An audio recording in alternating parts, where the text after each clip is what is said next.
So just recently, the anime got an official guidebook, and it talks about all the fighters that we already know, but there's also some backstory on a few new characters, which includes Apollo. And thankfully, someone was able to translate a summary on what the guidebook said about him, but apparently there's also some information on other characters like Kentoki and Beelzebub. But at the moment, because it probably takes a while to get these translations out, right, all we really have right now is this backstory on Apollo. So make sure you subscribe to stay updated, guys. I'm always talking about Ragnarok here on the channel, so if we get any more translations out from the guidebook, I'm going to be covering it here on the channel as well. But with that out of the way, let's just get right into it. So the first bit says the weapon he uses is a bow. He does not use the sword, zither, or staff, and according to his description, he is the most powerful archer in the sky, standing out from other gods for his extraordinary ability for the use of this, which is seen in their confrontations with the Titans and the Python. So if you know your Greek mythology, this is in reference to the Titanomachy. We saw some of this in round 2 during Zeus's backstory, where we see him finish off his father Kronos. But again, if you know your Greek mythology, I guess you can say the actual war, the Titanomachy itself, was several fights between the Greek gods versus the Titans. So apparently Apollo represented the gods instead of the Titans and became famous as an archer during this era. And I think some of us were already wondering what weapon Apollo would be using to fight, right? I mean, I know the whole Apollo versus SIMO theory is a little popular since it just sounds competitive, you know, sniper versus archer, right? But now that we actually have it confirmed here that Apollo's primary weapon is a bow and arrow, I think as a matchup, Apollo versus SIMO sounds really likely to happen now.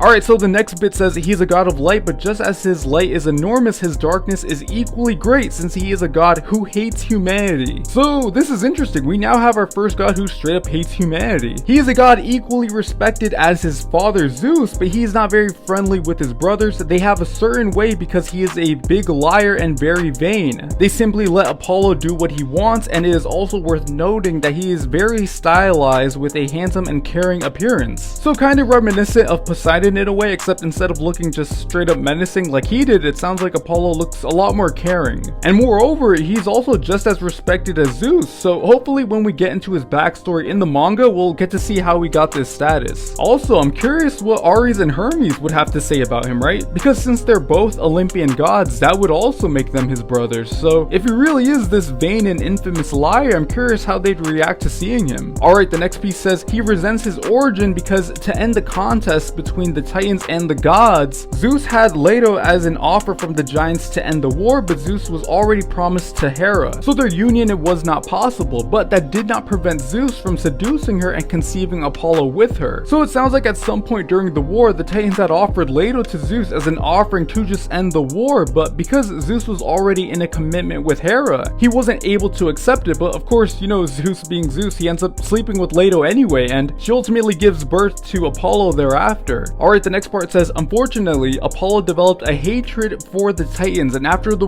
war between giants was renewed, he exterminated several of his own, and sadly Apollo kills his own grandmother Phoebe. With this, he recognizes himself as an authentic god, and it is there where he obtains the title of Oracle or Seer. Apparently he absorbed Phoebe's powers, this is not explained well, which increased his mastery with the bow and caused his mother to despise him. So because Leto was a Titan and Zeus was a god, this meant Apollo was a god and Titan, but during the war between them, he ends up choosing to fight for the gods instead after he realizes he actually hates the Titans. So it sounds like Apollo probably hated them for offering his mother to Zeus since she was pretty much just used as a martyr, right? I mean, I could be wrong here, of course, but this could explain why he resents his origins. And now I'm curious how he feels towards Zeus, right? I mean, I wonder how their relationship is or how they're going to react to seeing each other when they do. So after Apollo kills his own grandmother Phoebe, he recognizes himself as a god and inherits her title and powers, but this just ends up causing Leto to hate him. So I guess killing his grandmother was like the final nail in the coffin for him. Like there's no turning back now, he's officially now a Greek god. Alright, and this last part says Apollo has punished humanity several times. It is one of his actions that he does the most and enjoys doing. So again, he's a straight up savage who thinks it's fun to punish humanity. Alright guys, so I'm gonna end the video here. At the moment, this is all the details that we really have so far in his backstory coming from the guidebook. I'm not sure if we'll be getting any more on him, but let me know how you all felt about all this. This is some pretty interesting stuff, especially since we now know that he's an archer. I can definitely see him against SIMO. So again, make sure you subscribe guys, because if we get any more translations from the guidebook, I'll be talking about them on here. So leave a like if you enjoyed the video, and yeah, thank you so much for watching guys. Have a great day.